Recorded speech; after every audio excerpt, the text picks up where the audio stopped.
All right, welcome everyone. We are going to give it just a minute here before we get started. Thank you for joining us.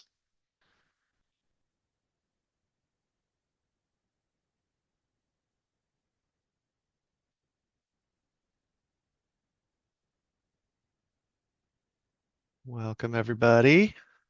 As folks keep rolling in here, we'll just give it another 30 seconds or so before we get started.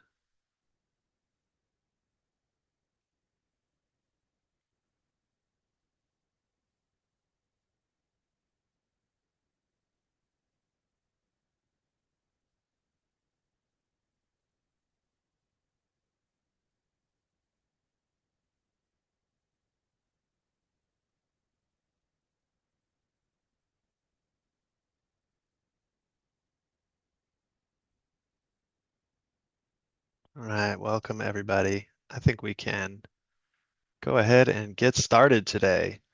Thank you for joining us today for our coffee session here on March 10th, 2026.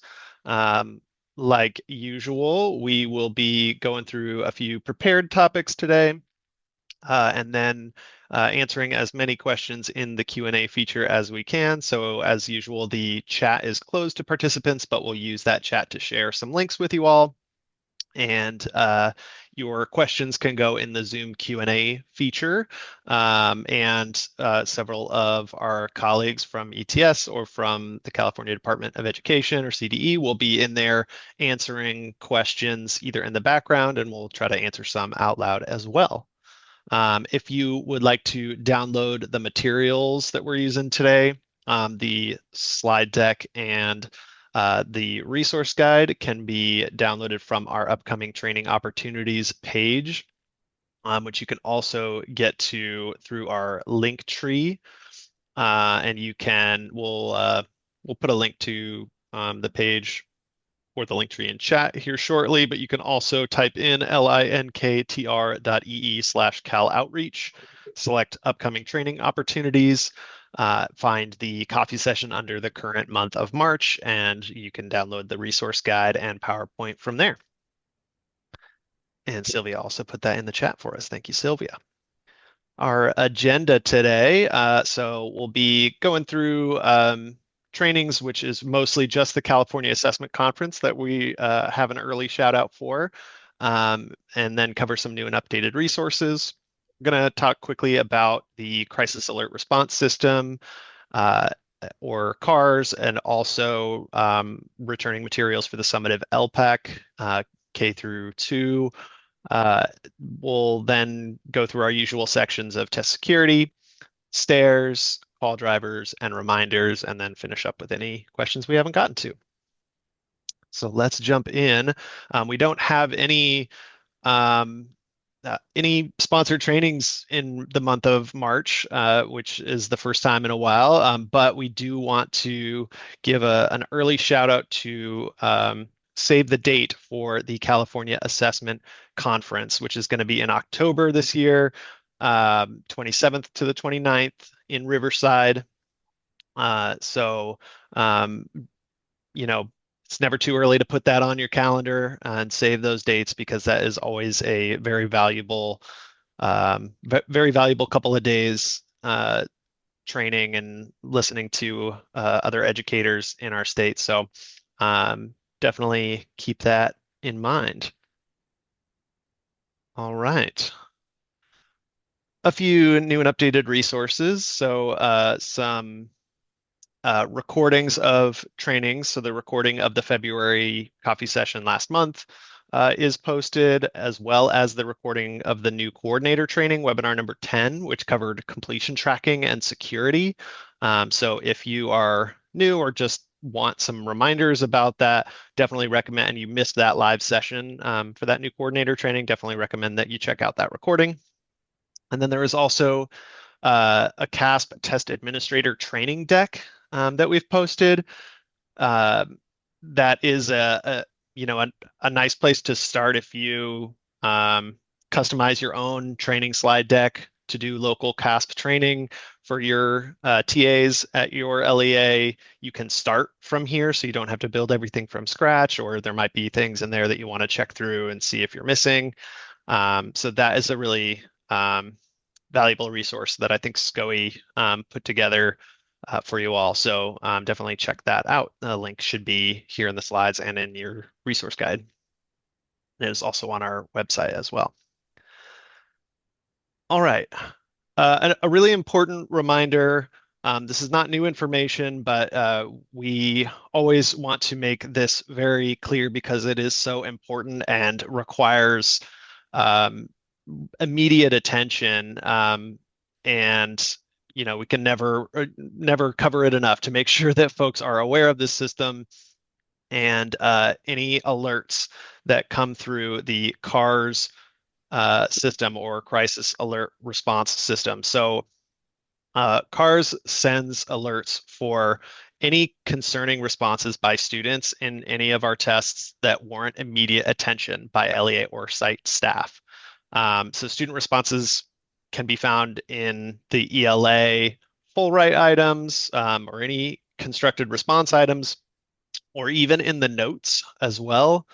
And when a response is detected, an email will be sent to the superintendent and the LEA CAASPP coordinator if it's a CAASPP test, and the LEA ELPAC coordinator if it's an ELPAC test, until that notification is acknowledged in TOMS. So you'll get an email, but you need to go into the test operations management system once an assessment has been submitted or force completed. So this is a good reminder too that if especially this happens with interim assessments, where if there's a hand scored item, the student finishes the test, and that hand scored item isn't scored in the teacher hand scoring system or the THSS, it will sit there and not be sent on to our system until that scoring is completed, or if it gets force completed, right? If there's a certain amount of days that goes by without anything happening, it can get force completed and get sent through the system, and that can happen with other assessments as well. That is when the CARS system will kick into action, right? And so you might see for interim assessments an earlier date on when that interim assessment was taken, but there's a delay in when you got the notification because it wasn't actually sent through until that later date. So just a bit of a reminder there, but just in general, please make sure that you are getting those CARS alerts and acknowledging them and checking that daily because the time is of the essence when those notifications come through. So we just wanted to provide that little reminder there. Anything to add, Moses? Oh my goodness, how much to add to this point. Boy, oh boy. And I know as that's Tyler close said, to your heart, so I can't emphasize anything more than what Tyler started with. Of everything that you do on a daily basis, my dear coordinators, and we thank you for it. Let us all collectively never forget that the most important thing that we are entrusted with are the lives of our children, of our students. And to that point, boy, it should really tug at our hearts to make sure that this is something that we attend to with such seriousness and with such urgency, to make sure that above and beyond everything else that we ever attend to in the course of our day, that we attend to the safety and well-being of our children. So I can't thank you enough for that and for attending to this collectively, as that saying goes about the village being what makes our lives and protecting of our children's lives something that we can all do together. So please, any questions around it, this is the perfect time for me to again plug your success agents are there to support you with it. Any questions you might have, please reach out to them about the CARS alerts, but please, to the entirety of your team, make sure that all of us together are attending to this incredibly important aspect of the work that we do. Thank you, Tyler. thanks, Moses. All right. Moving on to a little reminder about summative LPAC returns for kindergarten through second grade. So we wanted to remind folks that when you are returning materials, non-scorable materials and scorables should be returned separately, as it really makes a huge difference in the time that things can be processed. So to really ensure that smooth and timely processing, non-scorable materials should be returned in a non-white carton and scorable materials should be returned in a white carton. And that way the folks that receive those can process them much quicker. And when you're creating the label in the portal, you'll also want to make sure that you're selecting um, the right status, the right type there, which you can select either non-scorable or scorable. And we've gotten a few that have been, both mixed together, and that just, adds a lot of time um, to how quickly we can get through those. So a reminder to separate those for us, just to make that go a little bit more quickly. All right, and now I'll turn it back over to Moses for some other test security topics.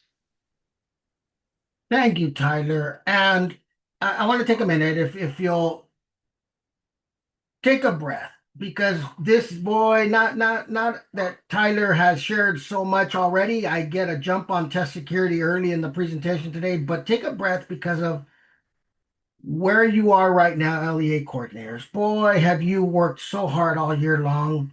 Have you done so much to get your students to where they are now? Knowing that, as I say that, I want to share a good piece of news for you. As of today, you guys are about 50% done with summative LPAC. Man, that's amazing. At this early stage, it just again is a testament to the amazing work that you guys are doing, to all that you have done to get your students to where they are, for them to be able to show how hard they and their teachers have worked to get to this point. And so I start again, as I always do, and as I always think I need to do, is by saying thank you to each and every one of you for your dedication to your students, for all the incredible work that you do every single day. Thank you so much. If you haven't yet taken a second, please, I want to stop and make sure that you do. The PowerPoint, I know some people have asked about it. It's available. The link to it is in the chat. We'll post it again. Please make sure you have it. As you'll see in this next section, and then at the end, there are some slides here that are so incredibly important as resources for you. Um, please make sure you take a minute to get the PowerPoint. We'll take a look at questions that are on the Q&A, and our colleagues here are all helping us to answer them. So even if you haven't posted a question, please feel free to take a look at the important information that's being shared in the Q&A. And now, where we are. If you've noticed, we're going to be sharing quite a bit of information around test security. And it's again because of where we are, we really want to make sure that we emphasize at this point and moving forward. Not that all year long we're not, but especially now where we are together collectively, going into the heart of testing, both for LPAC that you're actively engaged in, and also CAASPP that you are going to start to become much more engaged in. The attention to these issues of test security is so important. And so we really wanted to highlight for you today in this coffee session a number of the most important things that we want to make sure that not only you, and here I want to make an emphasis on this, and I know that Tyler talked about a deck for training and some other resources that are available for you at the LEA to use, to make sure that this that we share with you gets all the way down to your site coordinators, all the way down to your site administrators, and ultimately all the way down to your test administrators and test examiners that are working on a minute by minute, day by day basis with your students. These test security issues, again, please ensure that they are making their way down all the way to the individuals that are working with our students on a day-to-day basis. And we start with the very basic of the issues that we need to attend to before testing, during testing and after testing with things as simple as, for example, the test environment and making sure that everything that we could possibly do to make that testing experience the best possible experience for our students is what we are entrusted with. From and here goes, and I think we have them linked either somewhere at the end of the PowerPoint. The two most famous signs, starting with as simple of a thing as that we make sure that we attend to things like the doors that are leading to the rooms where our students are quietly trying to concentrate, that they have such simple things as those two famous signs. And I say they're simple, but boy, how important are they? And as you'll see in a minute, some of the biggest things that we're dealing with that we don't want your students to have to deal with around test security can be mitigated by something as making sure we attend to those two signs and making sure that everybody knows that behind that door, two things: kids are testing and no electronic devices. How important is a simple step like that that we need to take time to attend to? So please start there and know that the resources are available for you to be able to simply download and make sure that you are able to have the signage up. Here's another one that might sound so trivial, but a thing called proctoring, it can't be done from behind the desk while you're sitting there looking at, I don't know what, proctoring, supervising. Boy, how much we would be able to mitigate issues that come up if every single one of our test administrators and test examiners really took to heart that active proctoring means exactly that: actively monitoring what our students are doing during the time that they are entrusted to us for testing. And then the things that we know about that we need to be reminded about, for example, after testing. The issues with, and here, I know that a little later on I'm going to plug this with the link. Remember the video that I've been plugging since day one at the beginning, the famous test security video that shows us gold nuggets like, those student login cards that we hand out at the beginning, and we are very meticulous about who we give the card to, that we know it's the right student. Well, things like that also have to be attended to at the end of testing. And that we have our procedures in place around things like material and scratch paper collection and the collection of the students' login cards and things that might, if we're not careful, seem so trivial that we forget about them, that we understand the importance of things that we need to attend to. ELPAC, a huge issue. Your processes and procedures around when are we entering the data in the data entry interface? Okay. Issues like this that can seem so insignificant or so trivial, I beg this is the time for us to take time to seriously consider these practices that go into from day one, from the minute, and even before. Have any of you remember when you were audited in person and we had auditors that wanted to see how your teachers picked up their materials on the morning of testing? Do you have a process in place for that? Think that through. Take a second. How important is it that nuances like that at our LEAs and at each of our sites, we have guided our site coordinators through the establishment of processes and procedures like that that could make such a difference for our testing to go smoothly.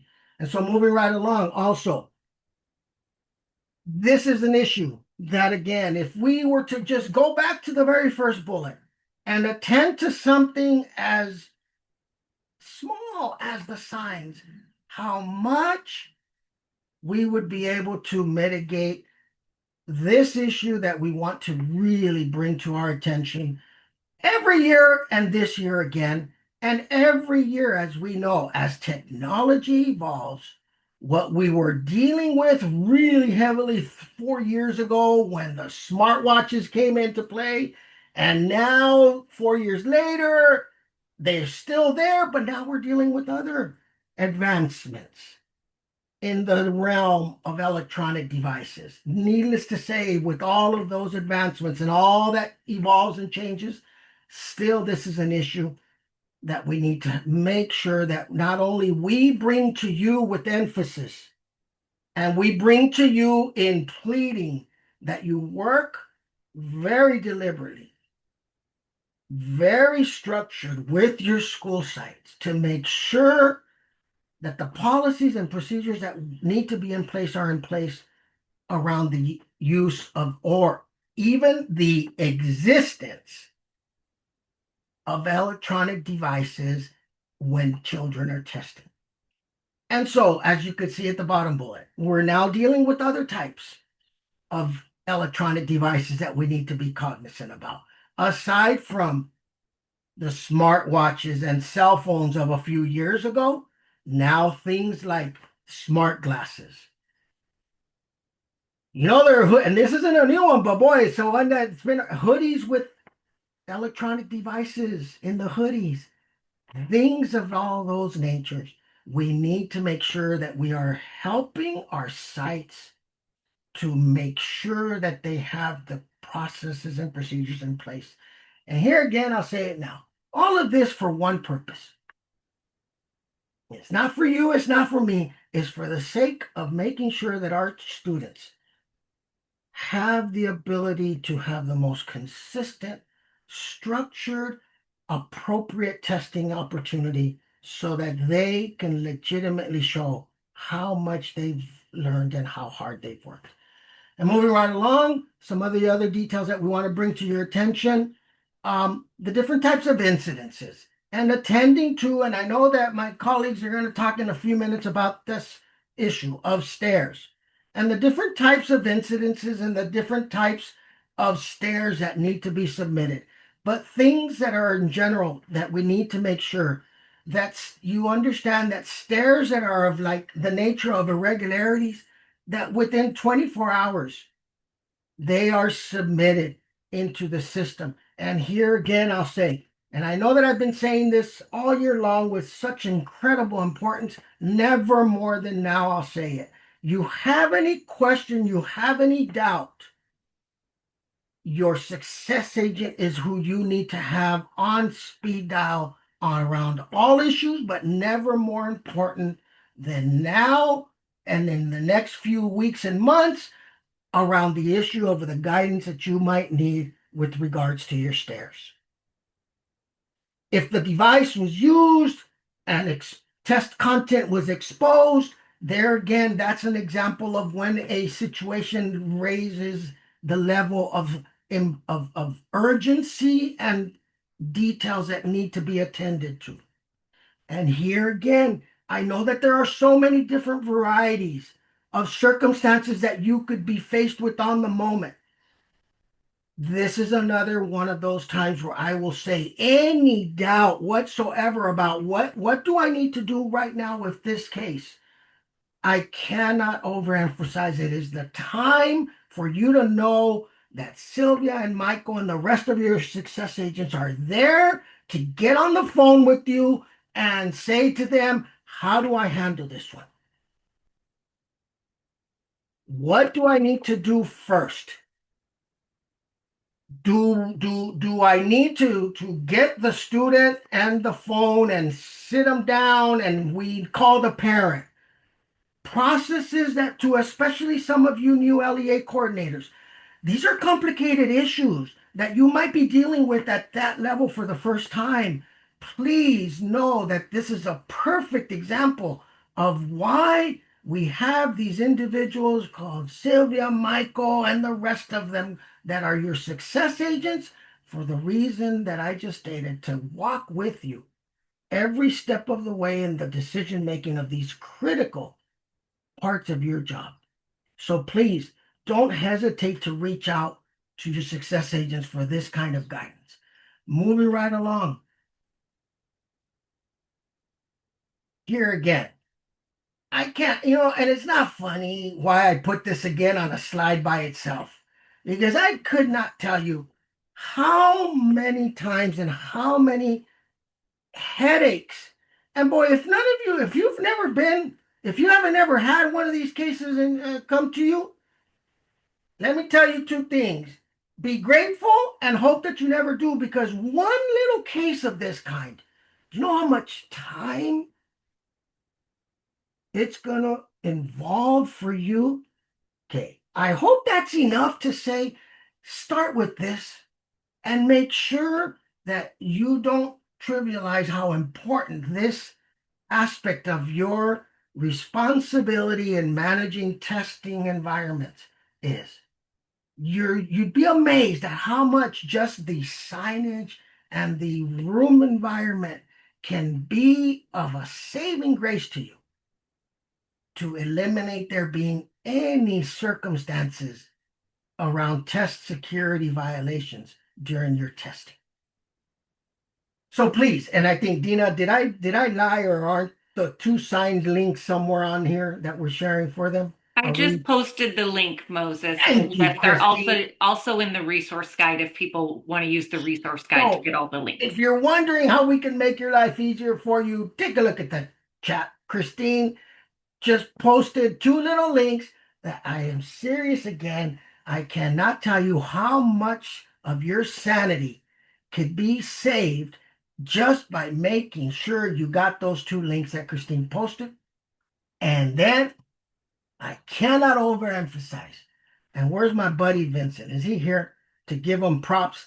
These two videos were so well enhanced for you this year in preparation, because we knew that today we were going to tell you again, please make sure, if in my opinion, this would be a mandatory, every single person that's going to have anything to do with testing, these two links are links to gold nuggets of information around everything that needs to be attended to with regards to testing and test security. Hey Moses, there's actually a question in the Q&A that I thought was perfect timing. Yes. It says the Meta glasses, the smart glasses. It says for students are not allowable, and want to confirm that this also applies to staff administering the tests and proctors. You know, what a wonderful question. And I I don't know how to answer it, being very careful and respectful. Personally, first I'll say, folks, we have to set the example. We, the adults, on so many levels, I can answer this. I'll start with the one answer that I think for me personally for years was always where I wanted to start with our adults.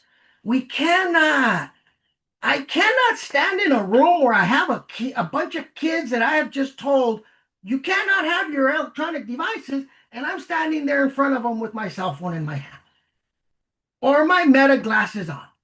Okay, from that perspective, I don't know. I don't know. I don't think I need to have it written in a rule somewhere that says to me I got to set the example. But then let's go to the other. I'll leave that for you to ponder it from that perspective. The sign says what the sign says. No unauthorized electronic devices are allowed in that testing room or should be out and being used.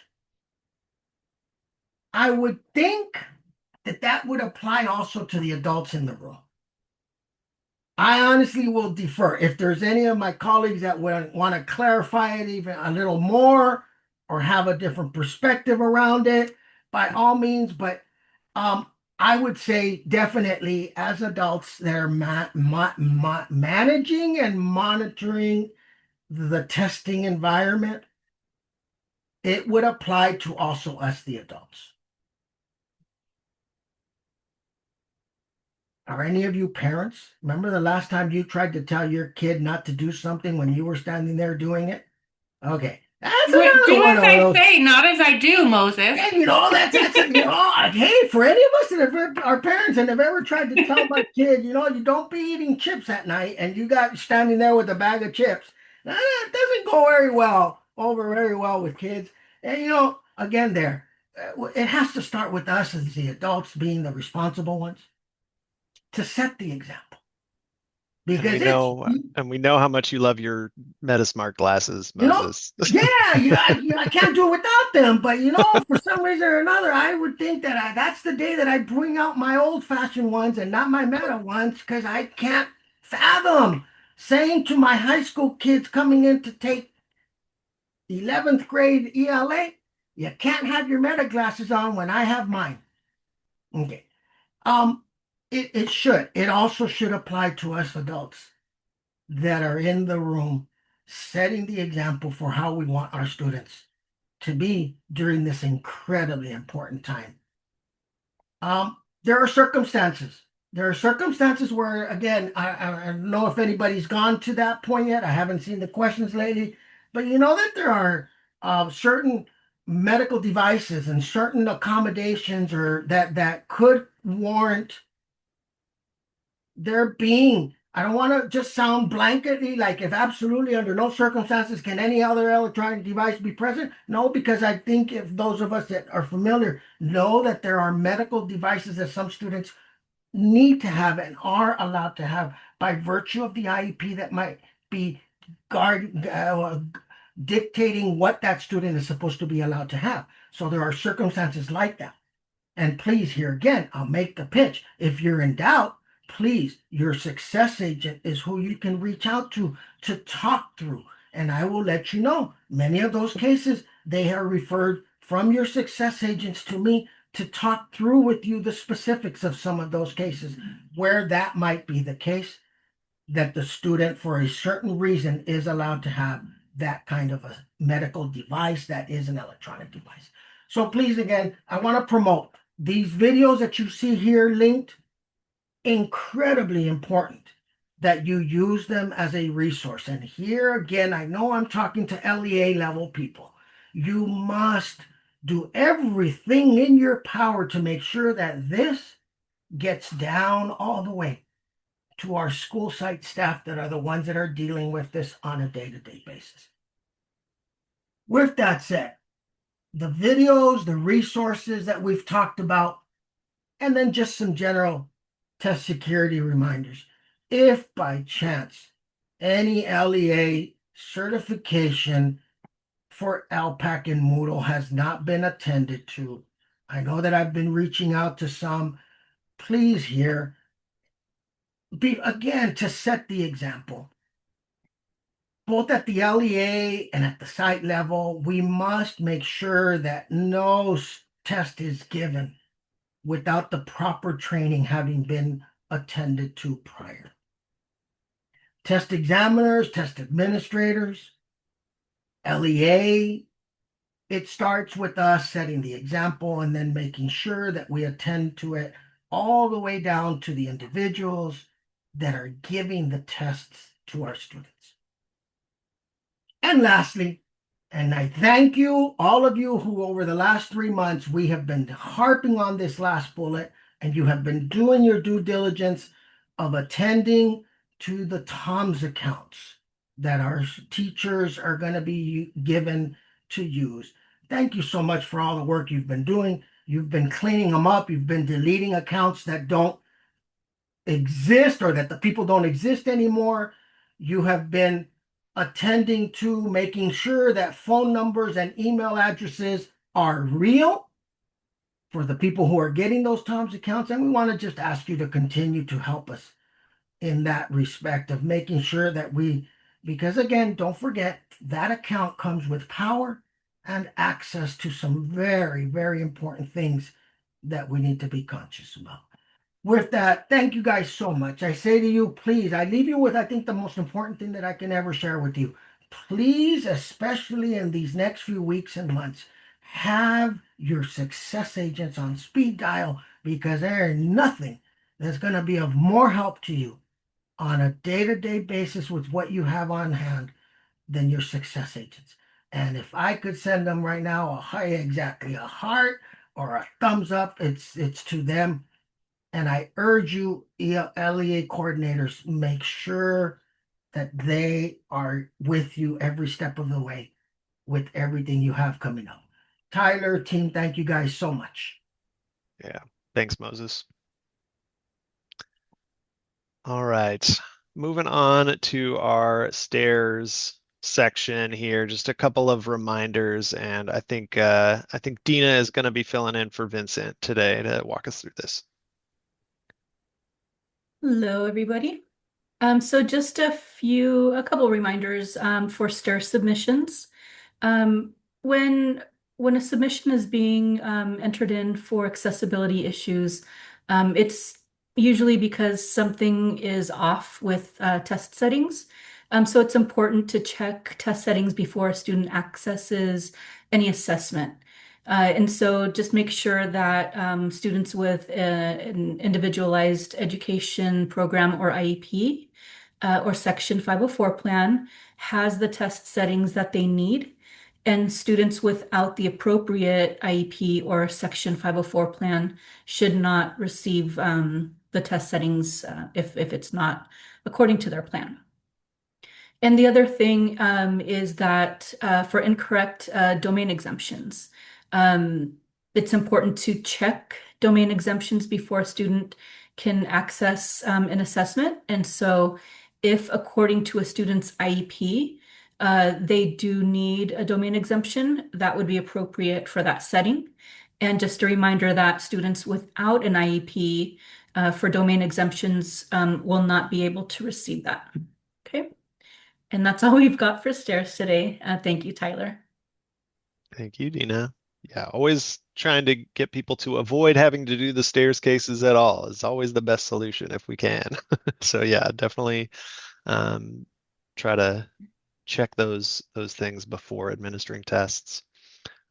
Thanks for those reminders. Now we're gonna go over to some call drivers and talk about things that our success agents are hearing a lot of right now. And so I'll hand it over to Sylvia to take us through this. Hi, everyone. Hello, hello. These are going to be your call drivers for March.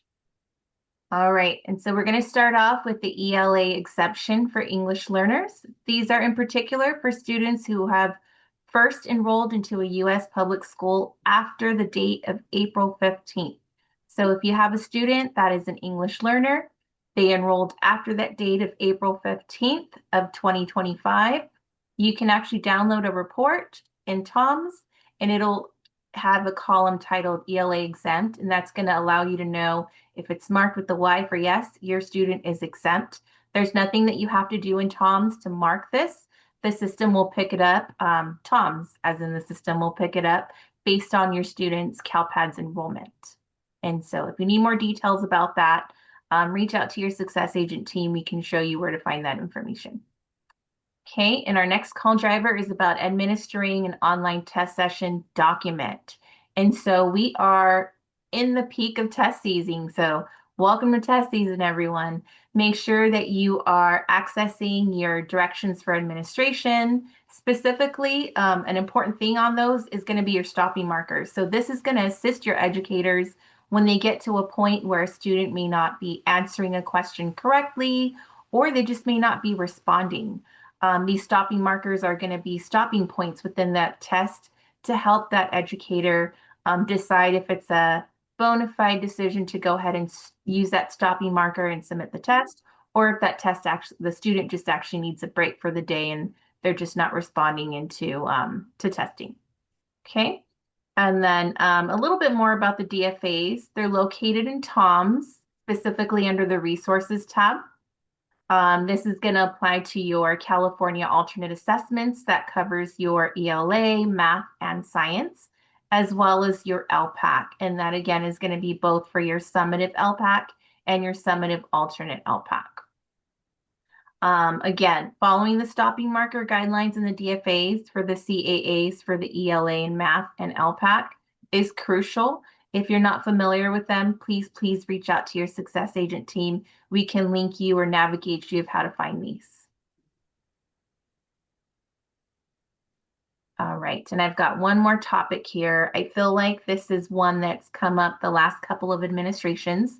We're going to speak directly to the ELPAC speaking DEI, And so typically what happens is when an educator wants to access the DEI to be able to score the LPAC speaking domain test, you get met with the microphone check. Typically, this means that that student had some type of test setting in place, could be, for example, text to speech or speech to text. And so when you enter into the DEI, they are being met with this same audio video check. And it's most famously known as the red X when it comes through to us. And so what you can do is most users do access the DEI through the web-based site, which would be our website. You just have to enable that microphone through the web browser. And so you're going to see a little screenshot here to your right.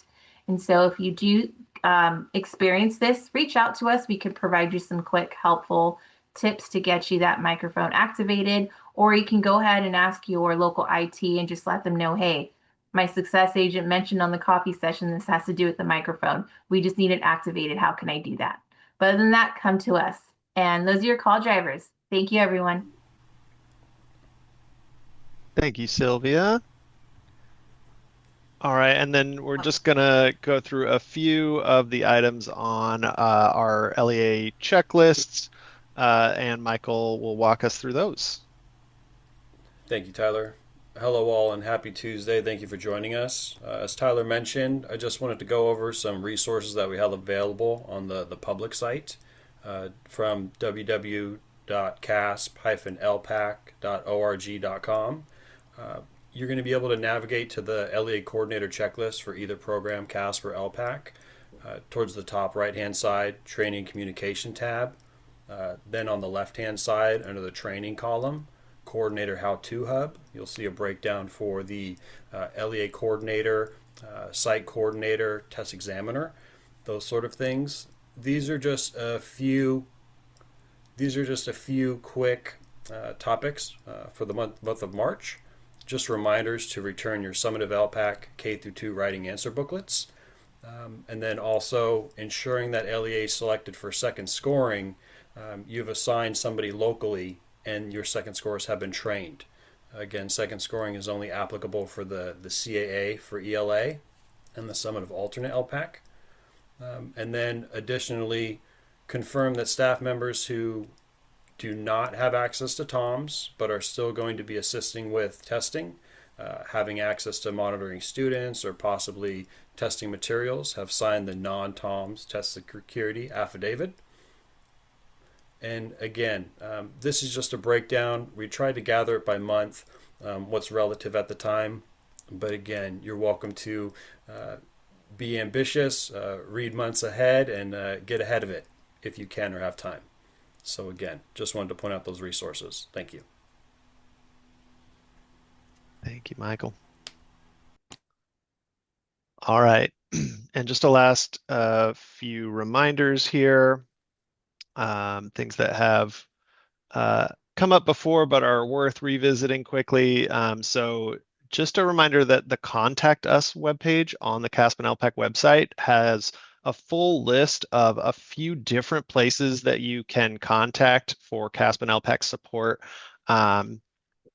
So while most of the things you can always reach out to our success agents about pretty much anything and they will direct you to the right place, but sometimes it can save you a little time for a few things such as accountability. There is a contact email on that contact us page that will take you straight to the CDE accountability office because they'll be able to answer those questions better than our success agents. And same for a few other offices or like regulation questions and things like that you might want to direct it directly to the CDE. So visit that webpage if you're thinking that your success agent might not be the best person to contact. You can take a look at that and find all of that contact info on there. Also, just a reminder that the speaking domain that's administered to the high school grade band for the CSA, that's the California Spanish Assessment, that is relatively new within the past couple of years or so, that speaking domain. And for high school students, that domain is not optional. So that is a required part of the test for those high school students for the CSA. And you should, because of that, you should make sure that microphones on laptops or headsets are working before starting that assessment. A little reminder about that. And then a reminder about the Atlas Bank, the Authentic Tasks for Learning and Assessment in Science. So this is a new bank of tasks that includes a whole bunch of NGSS, or the California Next Generation Science Standards, aligned lessons for K through 12. That is available. There was a webinar on it recently as well. A lot of great stuff in that Atlas Bank, so wanted to provide a reminder about that. And then I think just one more reminder, your monthly reminder that the CAA for Science embedded performance task should be administered immediately after students receive instruction on that related science content. So just we know that folks usually are working really hard to get those administered throughout the year. So a reminder here to start as early as you can if you haven't, or encourage folks to do the next one if it's time for that. And Moses, I see you have your Yeah. hand raised. You want to add something here? Well, not add to that, but something that if when you're done, Tyler, there is a Q&A that I want to address. Yeah, go for it. We are So there. thank you. A couple of questions came up with regards to the K2 and FedEx, and I will say this. It hasn't changed in any way from the initial to the summative and to the one coordinator that has been experiencing some situations with their FedEx office. I will reach out to you personally as soon as we're done with this session, but I assure you, there is no code that they should be asking for. It should be that you could schedule a pickup. I will reach out. We'll talk a little bit more about it. And to the second question around that same topic, um, can you drop off yourself at a FedEx office your boxes? Okay, so I don't know. I think it is on the same page 3 where we talk about FedEx, where we say that we rather you not. We rather, for the sake of a number of things, your convenience, the way it's supposed to work, and for the sake of the safety of the documents and the assurance of them getting to where we need them to get, which is to us, we suggest that you call FedEx to come pick them up. Um, This is Tracy. yes. I do want to speak about some incidents that occurred last year where an Thank you, LEA Tracy. dropped off their materials at a not very Trustworthy? yes, that's a good word. Thank you. I mean, Yeah. it needs to be not this, AM, PM, kind of store that also does FedEx pickup. It needs to be an official, FedEx location. That's what they do. That's all that they do, sort of thing. So I just wanted to caution. There were, I think, 3 districts last year who did that, and none of those scores were made available because either they disappeared or were damaged to beyond ETS's ability to read them and scan them. So please follow the directions. If you do need something, check with your success agent or whatever, follow up, on how best, and maybe, confirm a location, that we would feel comfortable with. So just be aware of that. Thank you, Tracy. And Tracy shared that, and I wasn't gonna share that story, but it's a wonderful story, and I'll just use it to reinforce it. It's a lesson learned for us. Cautionary tale. Thank you so much, Tracy. I appreciate you And opening that for me to be able to say, coordinators, you'd be amazed at what some of these locations look like that say that they are FedEx stores. Don't, please don't put us, any of us, your students, you or us, in a position where you've left your boxes at what you thought was a FedEx drop off, and it happened to have been a DMV liquor store that also did on the side FedEx deliveries. So yeah, please, no, you'd be amazed at what is out there that will call themselves a FedEx drop off. So that's why, as Tracy said, we need to be as careful as we possibly can with where we hand off the books if you are going to do that. Otherwise, again, we encourage, we suggest, we ask you to please, and again, to the one coordinator, I assure you, and I will follow up with you. Uh, there is no code that they should be asking for with regards to when you call and ask them for a pickup at your location of your boxes that you have for them. So again, I'll follow up, and yeah, thank you so much, Tracy, because, and please believe her, she's not kidding or exaggerating. That So is something that you'd be amazed. it was a ton of work to support the districts. So just for those districts. So I do want to just, there was some more questions about FedEx and schedules and following up. So please reach out to your success agent, but just to answer, FedEx will pick up whenever you request for them to pick up. The only drop dead date is in June. And I can't remember, I think it's the 13th, but please don't quote me, but it's sometime around the middle of June. I don't know if it's the 12th or the 13th or the 14th, but around there.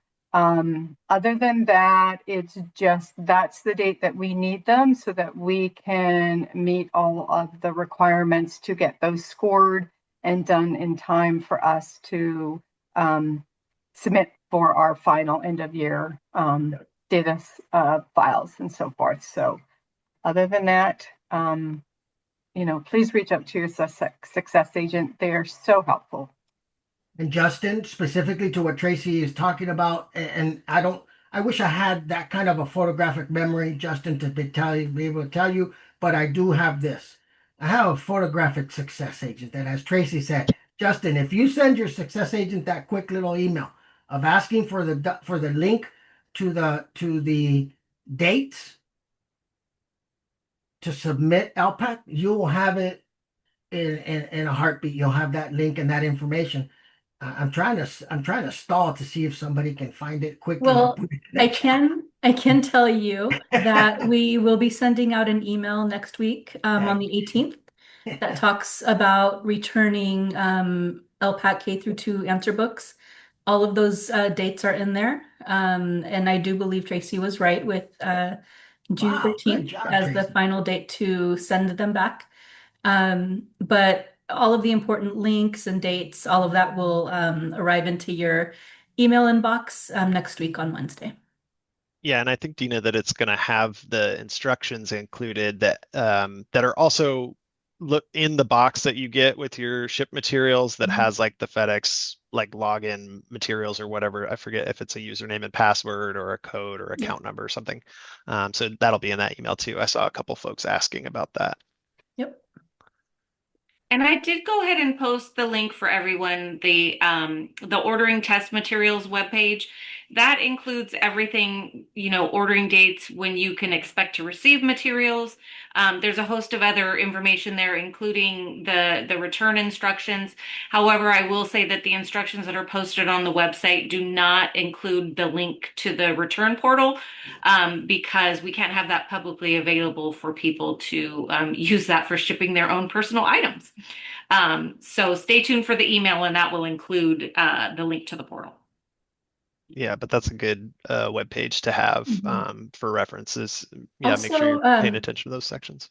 If you do need those instructions sooner than next week, reach out to your success agent. They can they have a copy of that the instructions, and they can email that over to you sooner than next week. Yeah, but yeah, it is in the box as well.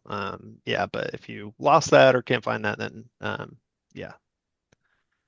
And then I did find that date. It is June 12th, 2026, just to confirm. Thank you. Thanks, Jessica. All right. And yeah, so someone actually I was going to bring this up on my own, but someone put a question in, so great timing, about the status in the completion status system of hand scoring. So we're actually going to send out a standalone communication about this as soon as we can.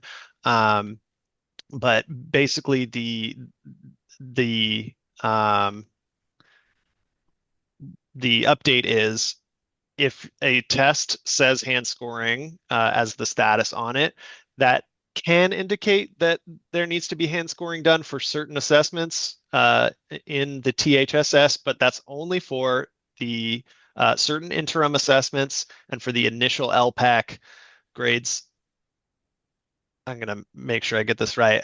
Grades 3 through 12. For the initial LPAC, those are the only tests that require actual local hand scoring in the THSS. But it's showing up, that status is showing up for other tests as just basically a placeholder for some internal processing and quality control stuff. So if you see that hand scoring status, that does not necessarily mean that you need to do any local scoring or take any other action. The test can be submitted, and then it'll have that hand scoring status if it's just in processing. So we'll send out an email to be super clear about that. But I know that a lot of folks have been calling in, seeing that, and thinking that it means they need to do something. But that is it's something that's showing up this year. That is surprising some folks. So, but just know that if you see that, that does not mean that it requires local hand scoring. So just make sure that you are checking the THSS, the teacher hand scoring system, especially for your initial LPAC writing responses, and make sure that you're checking that THSS and make sure those things get scored in there. All right. We've answered a lot of questions in the background. Thank you so much for Tyler, I do yeah. want to a person asked this question earlier. The question was about when will we have up the sample SSRs with the updated achievement level descriptors? And I know folks may be interested in that, so I just wanted to post a link for everyone. So we won't actually post them to the CAASPP and ELPAC website until late April, early May. But if you want to preview those, they are available on the state board item. And Devin had shared a link to that earlier. So I'm going to post that for all of you in case you are interested in getting a preview of those SSRs. Great. Thanks, Christine. I actually have one thing with our last couple minutes here that I wanted to share. I'm actually going to grab the screen share away and walk folks through something on the website that as you're getting close to either you've started testing, but especially as we get close to CAASPP testing, when a lot of test administrators are going to be coming into the website, even though this is the second year of our new website, there's still a lot of folks that don't know one thing, which is the system links drop-down menu. This is handy for everybody, but it's something that especially experienced test administrators can use to get straight to any of our systems. So for you coordinators, obviously TOMS will be an easy one. And THSS, I mentioned a bunch of things, but for test administrators, you can get straight to the test administrator interface through this system links dropdown. I still hear to this day people that don't know that we added this when we created the new website. So I wanted to just point that out. But especially for training purposes for your TAs, telling them to go to this administer a test session page, which is available through this button on the home page, the middle top row, as well as under the resources drop down. That you can get to it by selecting administer a test session on this page. This not only has a direct link to the TA interface as well as to TOMS, but it also has scripts for all of our CAASPP assessments. It has PFAs for the initial and summative LPAC. And it has instructions, so videos and quick reference guides on sort of the basics of, administering tests.